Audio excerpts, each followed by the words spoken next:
اس میں بہت ساری چیزیں آ جاتی ہیں. ایک تو مذہبی اس میں بات آ جاتی ہے، لیکن پاکستان کے اندر دنیا بھر میں جو سارے علماء حضرات انہوں نے فتوے دیے ہوئے ہیں کہ یہ بالکل جائز ہے، اور اس میں آپ دوسرے انسان سے لے سکتے ہیں، کیونکہ جس طرح سے حدیث ہے کہ جس نے ایک انسان کی جان بچائی اس نے ساری انسانیت کی جان بچائی.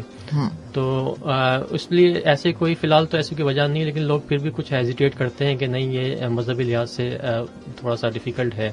صحیح.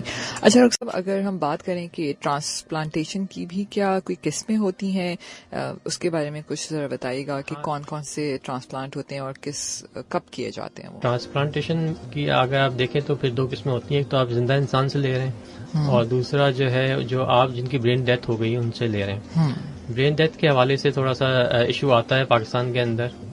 عرب کنٹریز میں تو کافی ہو رہا ہے، لیکن پاکستان کے اندر ایشو آتا ہے کہ مذہبی لحاظ سے تھوڑا سا ڈیفیکلٹ ہو جاتا ہے، کہ وہ کہتے ہیں کہ چونکہ بندہ کوئی ڈیتھ ہو گیا ہے تو اس کی آپ ہر چیز اللہ کی امانت ہے. اوکے، لیکن جو کیڈاویرک ٹرانسپلانٹ ہے اس پہ یوزلی جیسے برین ڈیتھ ہو جاتی ہے تو ایک سرٹن ٹائم پیریڈ ہوتا ہے جس کے اندر ہمیں آرگن کو ڈونیٹ کر سکتے ہیں ہم اس کے اندر، لیکن ہمارے پاکستان میں اس پہ کچھ خاص ایسا کام نہیں ہو رہا. کوئی ہے ایسا انسٹیٹیوٹ جو اس پہ کام کر رہا ہو، ابھی کوشش کر رہا ہو اس پہ؟ SIUT نے اس پہ کافی کام کیا ہے، اور SIUT ڈونر کارڈ بھی بنا رہا ہے اور اس پہ کافی ورک اپ ہوا ہے، لیکن پھر بھی لوگ تھوڑا ہیزیٹیٹ ہوتے ہیں کہ جو ہے مرے ہوئے انسان کا کوئی آرگن ڈونیٹ کرنے میں نا. اوکے، جاننا چاہوں گی کہ یہ ریلیٹڈ اور نان ریلیٹڈ ڈونرز کیا ہوتے ہیں؟ دیکھیں، ریلیٹڈ ڈونر وہ انسان ہے جو آپ کا رشتہ دار ہے، اور نان ریلیٹڈ وہ ہے جو آپ کا رشتہ دار نہیں ہے. اوکے، جب ہم ٹرانسپلانٹیشن کی بات کرتے ہیں تو ہم دیکھتے ہیں کہ کہا جاتا ہے کہ میچنگ کا ورڈ بہت یوز کیا جاتا ہے کہ یہ میچ اس سے ہو رہا ہے کہ نہیں ہو رہا. تو کیا چیزیں ضروری ہیں ایک بنت میں؟ ہاں، دونوں ریسیپینٹ کی جو ہے وہ کراس میچ ہوتا ہے. ایک تو بلڈ کراس میچ ہوتا ہے، اس کے علاوہ ہسٹوپیتھولوجیکلی جو HLA اینٹیجن ہوتے ہیں وہ میچ کرنا ضروری ہوتے ہیں. جتنا اچھا میچ ہوتا ہے تو پھر ٹرانسپلانٹیشن کی لائف جو ہے اتنی زیادہ بہتر ہوتی ہے. اوکے، اچھا ڈاکٹر صاحب، جہاں ہم گردوں کا ٹرانسپلانٹ کی بات کرتے ہیں تو ہمارے ملک میں اس کی اللیگل خرید و فروخت بہت دیکھی گئی ہے، اور اس کو گورنمنٹ لیول پہ میں بھی شاید اس کو روکنے کی کوشش کی جاتی ہے، لیکن جو طبی ہمارے شعبے ہیں اس میں اس چیز کو روکنے کے لیے کیا کوششیں کی جاتی ہیں، اگر ہم اسپیشلی کڈنی سینٹر کی بات کرتے ہیں؟ ہاں، انلیگل ٹرانسپلانٹ کا مسئلہ دنیا بھر میں ہے. اس کا ریزن یہ ہے کہ آرگن شارٹیج جو ہے نا وہ دنیا میں ہے. تو اس کا سب سے بیسٹ حل یہ ہوتا ہے کہ ڈیزیز ڈونر ٹرانسپلانٹ جو ہے نا وہ زیادہ ہو جائے، لیکن وہ ہوتے نہیں ہیں. اور لائیو جو پیشنٹ ہوتے ہیں اس میں بہت کم لوگ ایسے ہوتے ہیں جن کے اپنے رشتے دار جو ہیں ان میں کوئی ڈونر موجود ہوتا ہے، کیونکہ donor should be a healthy man, کہ اس کو نہ بلڈ پریشر ہو، نہ شوگر ہو، سب کچھ نہ ہو. تو اس لیے جو ہے انلیگل ٹرانسپلانٹ ہوتے ہیں. اس کو روکنے کے لیے جو ایفیکٹس ہوتی ہیں گورنمنٹ طرف سے بھی ہے، ہماری طرف سے بھی. کوئی اگر ایسا کیس آتا ہے کہ جس کو ہم لگتا ہے کہ یہ انلیگلی کیا گیا ہے تو اس کو رپورٹ کیا جاتا ہے کہ یہ ٹرانسپلانٹ ایک آیا ہے، اور یہ جہاں سے آیا ہے وہاں سے رپورٹ کیا جاتا ہے اس چیز کو. اوکے، اچھا ڈاکٹر صاحب، اگر ہم مذہبی نقطۂ نظر کو دیکھیں تو کیا اس طرح کے آپ کے پاس کیسز آتے ہیں کہ جس میں ڈونر کو کوئی مطلب وصیت کر دیتے ہیں کہ ہمارے مرنے کے بعد ہمارے اعضاء کو ڈونیٹ کیا جائے؟ ایسے کبھی آپ نے ایکسپیرینسز کیے ہیں؟ جی، ایسے کافی پیشنٹ ہوتے ہیں جو پہلے سے وصیت کر دیتے ہیں کہ اگر ہمیں کچھ ہو جائے تو آپ اس کو جو ہے وہ ڈونیٹ کر سکتے ہیں. ٹھیک ہے. اچھا، اگر بچوں کے اندر بھی کیا کڈنی ٹرانسپلانٹ ہوتا ہے؟ جی، بچوں کے اندر پریفر تو یہ ہوتا ہے کہ بچے جس طرح 7 یا 8 سال تھوڑے سے بڑے ہو جائیں تو اس ایج میں جو ٹرانسپلانٹ پاسبل ہے. اچھا، اگر بچوں کو کڈنی ٹرانسپلانٹ کیا جاتا ہے تو کہ بچوں کو بڑوں کا گردہ لگایا جا سکتا ہے؟ جی بالکل لگایا جا سکتا ہے. تو اس میں کوئی پرابلم نہیں ہوتا، سیم وہی چیز رہتی ہے، مطلب جی بالکل فنکشننگ اور اس میں. اچھا، جب ٹرانسپلانٹ ہو جاتا ہے تو اس کے بعد کیا پریکاشنز ہوتی ہیں، چاہے وہ بڑا ہو یا بچہ ہو؟ تو کنٹینیوس میڈیسنز اور پہ ہی اس نے رہنا ہوتا ہے؟ کیا احتیاطی تدابیر ہوتی ہیں کہ نارمل زندگی گزارنے کے لیے اس نے کیا کرنا ہے؟ احتیاطی تدابیر یہ ہوتے ہیں کہ ٹرانسپلانٹ کے پیشنٹ جو ہے وہ انفیکشن سے بہت زیادہ پرون ہوتے ہیں، انفیکشن ہونے کا چانس ان کو زیادہ ہوتا ہے، تو احتیاط کرنی ہوتی ہے کہ کوئی انفیکشن نہ لگے. اس کے علاوہ جو میڈیکیشن ڈاکٹر نے بتائی ہے کہ یہ میڈیکیشن ٹائم پہ کھانی ہے اس حساب سے وہ کھاتے ہیں. اور پھر ریگولر چیک اپ بہت ضروری ہوتا ہے کہ اس میں کڈنی فنکشن دیکھیں یا کڈنی میں کچھ مسئلہ تو نہیں ہو رہا، یہ ساری چیزیں ہوتی ہیں. ٹھیک. کووڈ-19 میں ایسے پیشنٹ، ایسے لوگوں کو آپ کیا ہدایت دینا چاہیں گے؟ کیا مشورہ ہے آپ کے ان لوگوں کے لیے؟ کووڈ-19 کے اندر جو ہے کچھ سینٹرز ایسے ہیں جنہوں نے ٹرانسپلانٹیشن بالکل روکی ہوئی ہے, کچھ سینٹرز ایسے ہیں جو کر رہے ہیں پریکاشن کے ساتھ. کووڈ-19 میں مسئلہ یہ ہے کہ وہ ٹرانسپلانٹ اگر وہ پہلے ہی امیونٹی ان کی کمزور ہوتی ہے ٹرانسپلانٹڈ پیشنٹ میں, اور اگر ان کو کووڈ پازیٹیو ہو جاتے ہیں تو ریکوری تھوڑی سی مشکل ہوتی ہے. تو ان کے لیے سب سے بہتر یہ چیز ہوتی ہے کہ 3 مہینے تک تو وہ بالکل کہیں موو نہ کریں, اپنے گھر میں رہیں, کسی سے ملنا جلنا نہ کریں. ایک بار جب کڈنی اسٹیبل ہو جائے تو پھر وہ تھوڑا بہت کر سکتے ہیں, لیکن پریکاشن جو جنرل پریکاشن لوگوں کے ہیں اس کے ساتھ.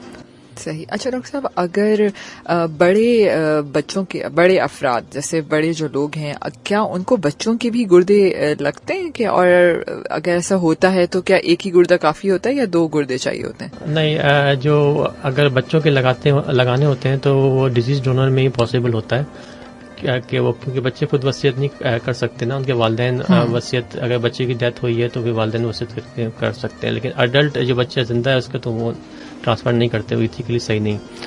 تو باقی جو اگر کسی کوئی بچہ ایسا ہے جو کہ کیس آیا ہے ڈیزیز کا, برین ڈیتھ کا, تو پھر اس میں آپ وصیت لے کر جو ہے دونوں گردے ایک ساتھ بھی ٹرانسپلانٹ کر سکتے ہیں.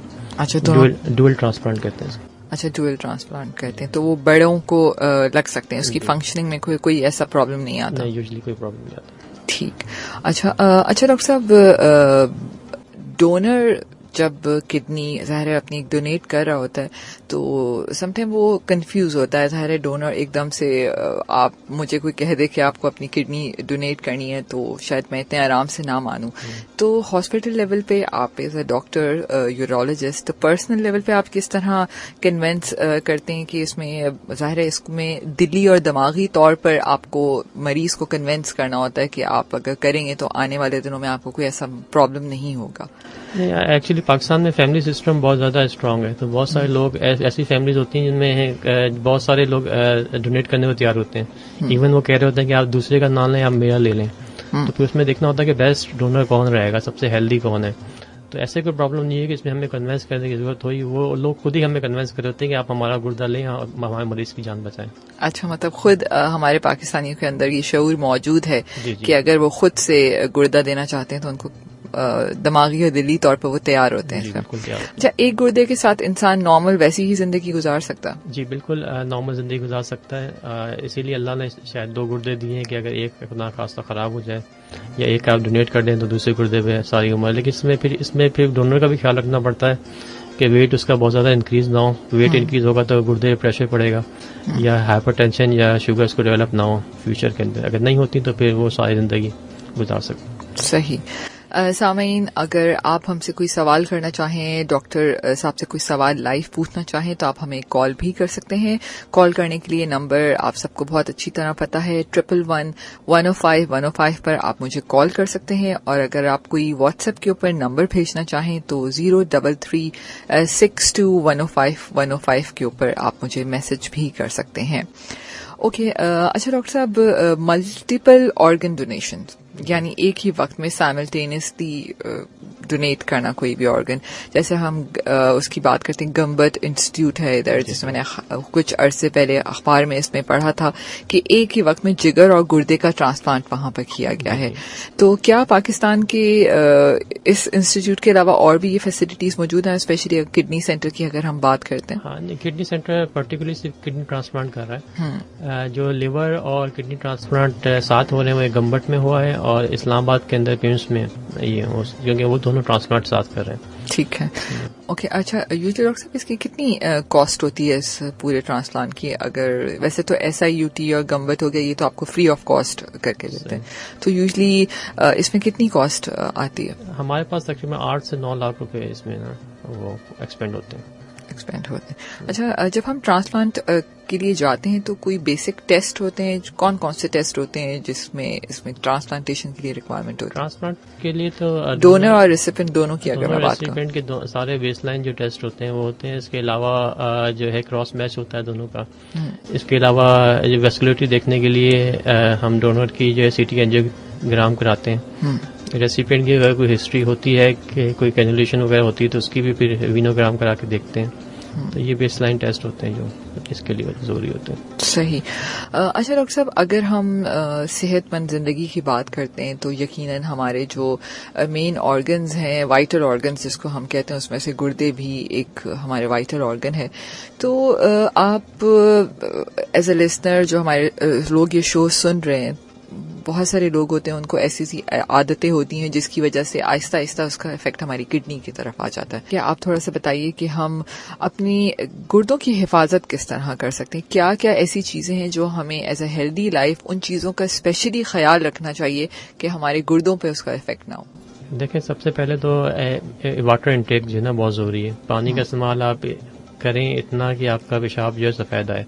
اگر پیشاب پیلا آ رہا ہے تو اس کا مطلب آپ پانی کم پی رہے ہیں. یوزلی ہوتا یہ ہے کہ ہم لوگ تمام لوگ اپنی ڈیلی لائف کے اندر واٹر انٹیک ہمارا واقعی کم ہے. تو پانی کا استعمال تھوڑا بہتر کریں. اس کے علاوہ کھانے میں پینے میں تھوڑی احتیاط کریں. اگر آپ کو اوور ویٹ نہیں ہونا چاہیے. بلڈ پریشر، آپ کی شوگر انڈر کنٹرول ہونی چاہیے. اچھا ڈاکٹر صاحب، اگر گردے کے اندر پتھری ہو جاتی ہے، ٹھیک ہے، تو بہت دفعہ ایسا بھی ہوتا ہے کہ مریض کو نہیں پتا چلتا کہ اس کے گردے میں پتھری. بہت سارے مریضوں کو پین ہوتی ہے، تکلیف ہوتی ہے، تو ان کو پتا چلتا ہے کہ ہاں گردے میں پتھری ہے. گردے کی پتھری جو ہے کافی کامن ہے. تو اس میں سب سے بہتر تو یہ ہوتا ہے کہ اگر آپ کے خاندان میں پتھری کی بیماری ہے اور آپ بہتر یہ کہ آپ اسکریننگ الٹراساؤنڈ اپنا کروا لیں. اس میں آپ دیکھ لیں کہ کوئی اسٹون وغیرہ تو نہیں ہے. لیکن اگر بالکل اے سمپٹومیٹک اسٹون ہے اور آپ خاندان میں کسی کو ہے بھی نہیں اور آپ کو اچانک پتہ چلتا ہے کہ پتھری بڑی ہو گئی ہے، تو اس کو پہلے سے ڈیٹیکٹ کرنے کا کوئی خاص طریقہ تو نہیں ہے. باقی یہ ہے کہ سرجریز کے حوالے سے آپ نے کیا پوچھا کہ اس وقت لیٹسٹ سرجریز کون سی ہو رہی ہیں، کس طرح گردے کی پتھری کو نکالا جاتا ہے؟ کیونکہ یوزلی بہت دفعہ ایسا ہوتا ہے کہ گردے میں پتھری ہوتی ہے تو بہت سارے لوگوں کو میں نے سنا ہے کہ وہ حکیموں اور دوسرے اس طرح کی دوائیاں لینا شروع کر دیتے ہیں کہ اس سے پتھری نکل جائے گی. کیا واقعی ہی سرجری ضروری ہوتی ہے اور کس طرح لیٹسٹ کیا ٹیکنیکس استعمال کی جا رہی ہیں؟ یوزلی ہوتا یہ ہے کہ جب بھی کوئی بندے کو پریشانی ہوتی ہے تو سب سے آسان حل کی طرف جاتا ہے. تو آسان حل اس کو یہ لگتا ہے کہ ہومیوپیتھک کی حکیمی میڈیکیشن جو کہ وہ سستی ہوتی ہیں اور وہ لوگ کہتے ہیں کہ پہلے وہ استعمال کر کے دیکھتے ہیں. تو اس ڈیوریشن میں ان کا پین تو ختم ہو جاتا ہے لیکن اسٹون کا سائز جو ہے وہ تھوڑا سا بڑا ہو جاتا ہے. تو پھر وہ جب سرجری کے لیے آتے ہیں تو ان کے اسٹون 3 سینٹی میٹر 4 سینٹی میٹر کے تقریباً ہو جاتے ہیں. تو اس میں جو سرجریز ہیں وہ مینس ایسی بھی ہیں سرجریز جس میں بالکل چھوٹا سا ہول کر کے کڈنی میں ہم اسٹون نکال لیتے ہیں. اور اگر 2 سینٹی میٹر سے کم کا اسٹون ہے تو اس کی سرجری میں ESWL آ جاتا ہے، جو کہ ہم شعاؤں کے ذریعے علاج جس کو کہتے ہیں.